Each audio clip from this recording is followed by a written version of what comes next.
بسم اللہ والحمدللہ والصلاۃ والسلام علی رسول اللہ۔ ناظرین اکرام، میں ہوں آپ کا میزبان سید نیاز حسین شاہ کاظمی۔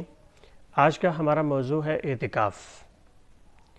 ناظرین اکرام، اللہ سبحانہ وتعالیٰ نے فرمایا وَلَا تُبَاشِرُوهُنَّ وَأَنْتُمْ عَاكِفُونَ فِي الْمَسَاجِدِ تِلْكَ حُدُودُ اللَّهِ فَلَا تَقْرَبُوهَا۔ فرمایا کہ جب تم مساجد میں اعتکاف سے ہو تو پھر اپنی بیویوں سے عمل زوجیت نہ کرو، یہ اللہ سبحانہ وتعالیٰ کی حدود ہے، ان کے قریب نہ جاؤ۔ ناظرین کرام، اعتکاف میں لغت میں اس کا معنی ہے ٹھہرنا، اور شرعی اصطلاح میں اس کا معنی ہے روزے سے ہونا، مسجد میں رہنا، عمل زوجیت کو ترک کرنا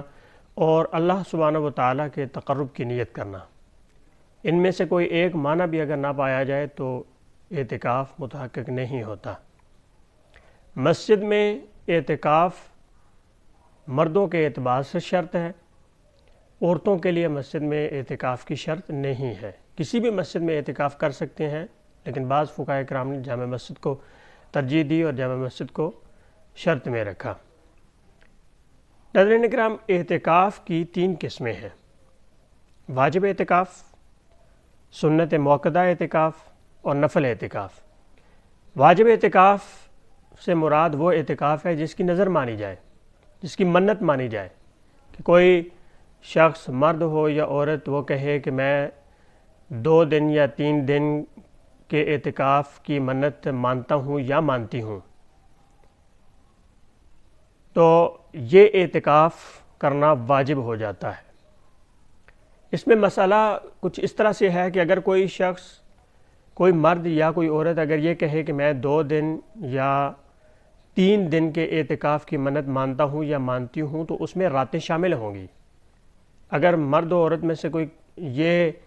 کہتا ہے کہ میں 2 رات یا 3 رات کے اعتکاف کی منت مانتا ہوں یا مانتی ہوں، تو اس میں دن شامل ہوں گے۔ لیکن اگر کوئی کہتا ہے کہ صرف 2 دن کا اعتکاف کی میں نظر مانتا ہوں یا مانتی ہوں، تو پھر وہ دن کا اعتکاف کی یہ منت جو ہے اس طرح سے جائز ہے۔ اور اگر کوئی کہتا ہے کہ میں 1 دن کے اعتکاف کی نظر مانتا ہوں یا مانتی ہوں، تو یہ بھی جائز ہے۔ سنت موقدہ اعتکاف نمبر 2، یہ رمضان المبارک کے آخری عشرہ کا اعتکاف ہے، 10 دن کا۔ رمضان المبارک کے آخری عشرے کے اعتکاف اور واجب اعتکاف کی شرائط ایک جیسی ہیں کہ واجب اعتکاف میں بھی روزہ رکھنا شرط ہے، نفل اعتکاف میں روزہ رکھنا شرط نہیں ہے۔ ناظرین اکرام، اعتکاف کی شرائط اس طرح سے ہے کہ اعتکاف کی نیت کرنا شرط ہے، اور ایسی مسجد میں اعتکاف کرنا کہ جس میں اذان ہوتی ہو، اقامت ہوتی ہو، باجماعت نماز ہوتی ہو، اس میں اعتکاف کیا جائے، اور اعتکاف کے لیے مسلمان ہونا، عاقل ہونا، اور مردوں کا جنابت سے پاک ہونا اور عورتوں کا حیض و نفاس سے پاک ہونا شرط ہے۔ اعتکاف کے لیے بالغ ہونا شرط نہیں ہے، نابالغ بچیاں اور بچے بھی اعتکاف کر سکتے ہیں۔ اور عورتوں کے لیے حکم یہ ہے کہ وہ اپنے گھر میں جس جگہ پہ نماز ادا کرتی ہیں، نماز پڑھتی ہیں، اسی جگہ کو وہ جائے اعتکاف بنائیں اور وہیں پہ وہ اعتکاف کر لیں، یعنی جس کمرہ میں وہ نماز پڑھتی ہیں اسی کمرے کو جائے اعتکاف بنا لیں، یا اگر کمرہ نہیں ہے، سائڈ پہ کوئی کارنر وغیرہ ہے، وہاں پھر اس کو بند کر لیں پردہ لگا کے۔ ناظرین اکرام، اگر کوئی عورت اکیلی ہے اور کھانا پکانا انہوں نے خود کرنا ہے، یا ان کے ساتھ کوئی دوسرا ایسا فرد ہے کہ جو انہیں کھانا پکا کے نہیں دے سکتا یا دے سکتی، تو ان کے لیے جائز ہے کہ وہ اپنا کھانا خود پکا سکتی ہیں، خاموشی کے ساتھ جا کے پکائیں اور کھانا اور پانی اپنی جائے اعتکاف پر لے آئیں اور وہاں بیٹھ کے کھا سکتی ہیں، یہ ان کے لیے رخصت ہے۔ اب آتے ہیں آداب اعتکاف کی طرف۔ تو آداب اعتکاف میں یہ ضروری ہے کہ معتکف سوائے اچھی بات کے کوئی بات نہ کرے، ایسی بات نہ کرے کہ جس کے کرنے سے گناہ ہوتا ہو، بلکہ معتکف کو چاہیے کہ وہ حالت اعتکاف میں زیادہ سے زیادہ قرآن مجید فرقان حمید کی تلاوت کرے، احادیث مبارکہ کا مطالعہ کرے، انبیاء علیہم الصلاۃ والتسلیم کی سیرت کا مطالعہ کرے، حکایات اولیاء کا مطالعہ کرے، اللہ سبحانہ و تعالیٰ کا کثرت سے ذکر کرے، استغفار کرے کثرت کے ساتھ، درود پاک کثرت کے ساتھ پڑھے، اور زیادہ بہتر یہ ہے کہ اپنی قضا نمازوں کو یاد کرے اور قضا نمازیں ادا کرے، کہ یہ بہترین موقع ہے قضا نمازیں ادا کرنے کا، اور اپنے آپ کو دنیا کے مشاغل سے یکسر علیحدہ کر کے اللہ سبحانہ و تعالیٰ کے لیے 10 دن اپنے آپ کو وقف کرے اور فرشتوں کی مانند ہو جائے، کہ جس طرح فرشتے اللہ سبحانہ و تعالیٰ کی معصیت اور نافرمانی نہیں کرتے، اسی طرح یہ انسان بھی حالت اعتکاف میں اپنے آپ کو فرشتوں کی مثل بنانے کی کوشش کرے۔ لیکن اعتکاف میں عبادت سمجھ کر خاموش رہنا یہ جائز نہیں ہے۔ گناہوں سے بچنے کے لیے اگر کوئی خاموش رہتا ہے تو یہ افضل ترین عبادت ہے۔ اب آتے ہیں مفسدات اعتکاف کی طرف، اعتکاف کو توڑنے والی چیزوں۔ بغیر شرعی عذر کے مسجد سے نکلنا یہ مفسد اعتکاف ہے، یہ اعتکاف کو توڑ دیتا ہے۔ اب شرعی عذر کیا ہے؟ جیسے واش روم جانا یہ ایک شرعی عذر ہے، وضو کرنا شرعی عذر ہے، اگر جان و مال کے تلف ہونے کا خطرہ ہو تو پھر اپنی مسجد سے وہ نکل سکتے ہیں، جائے اعتکاف سے نکل سکتے ہیں، یہ جائز ہے۔ مریض کی عیادت کے لیے نہیں جا سکتے، یہ جائز نہیں ہے اعتکاف میں، نہ ہی جنازے میں شامل ہو سکتے ہیں۔ نماز جمعہ کے لیے جا سکتے ہیں، یہ جائز ہے، لیکن بغیر عذر شرعی کے جائے اعتکاف سے یا مسجد سے کہ جہاں معتکف ہے وہاں سے نکلنا معتکف کے لیے کسی بھی صورت میں جائز نہیں ہے۔ ناظرین اکرام، جو چیزیں اعتکاف میں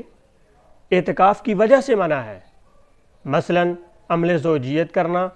اور مسجد سے نکلنا، اگر جان بوجھ کر یہ دو کام کیے یا بھولے سے کیے تو اعتکاف ٹوٹ جائے گا۔ اور جو چیزیں اعتکاف میں روزے کی وجہ سے منع ہے، مثلا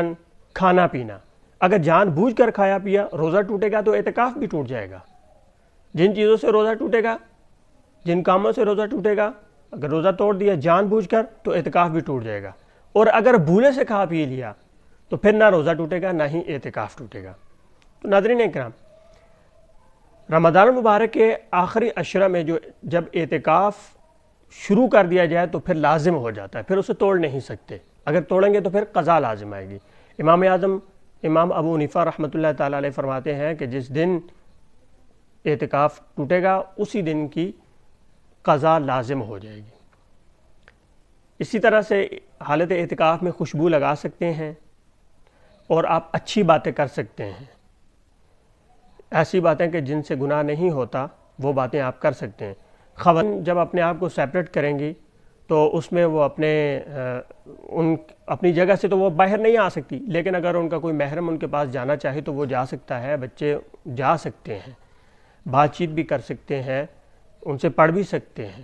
لیکن زیادہ کوشش کرنی چاہیے کہ ان دنوں میں اپنے آپ کو باؤنڈ کر کے رکھیں، صرف اللہ کے لیے اپنے آپ کو وقف کر دیں، ملنا ملانا بھی ترک کر دیں، زیادہ سے زیادہ ان 10 دنوں سے فائدہ اٹھائیں اور عبادات زیادہ سے زیادہ کریں، اور خاص طور پر جو نمازیں قضا ہوئی ہوں زندگی میں انہیں یاد کر کے قضا نمازیں ادا کی جائیں۔ اسی طرح بیرون ممالک لوگ جو رہتے ہیں اکثر یہ سوال بھی ہوتا ہے کہ وہاں جو مساجد بنائی جاتی ہیں وہ لیز پر جگہ لے کے تو مساجد بنائی جاتی ہیں، تو یاد رکھیں کہ وہاں لیز پر جو بیرون ممالک جگہ لے کر مسجد بنائی جاتی ہے وہ مسجد کے حکم میں نہیں آتی، مصلی کہہ سکتے ہیں، مسجد کے حکم میں نہیں آتی۔ وہاں نماز پڑھنے سے جو مسجد میں نماز پڑھنے کا ثواب ملتا ہے وہ نہیں ملے گا، اعتکاف بھی صحیح نہیں ہوگا۔ تو مسجد کے لیے جگہ تب شرعاً درست ہوگی یا مسجد کا نام تب ہوگا کہ جب کوئی شخص صحیح اپنی ملکیت میں زمین کو لے کر اسے مسجد کے لیے وقف کرے، پھر وہاں مسجد بنے، تو اب وہ شرعاً مسجد ہوگی۔ بعض لوگ بیرون ممالک میں بے روزگاری الاؤنس حکومت سے لیتے ہیں اور حکومت انہیں ایک تاریخ دیتی ہے کہ اس تاریخ میں جا کے وہ سائن کرتے ہیں، پھر انہیں وہ الاؤنس دیا جاتا ہے، تو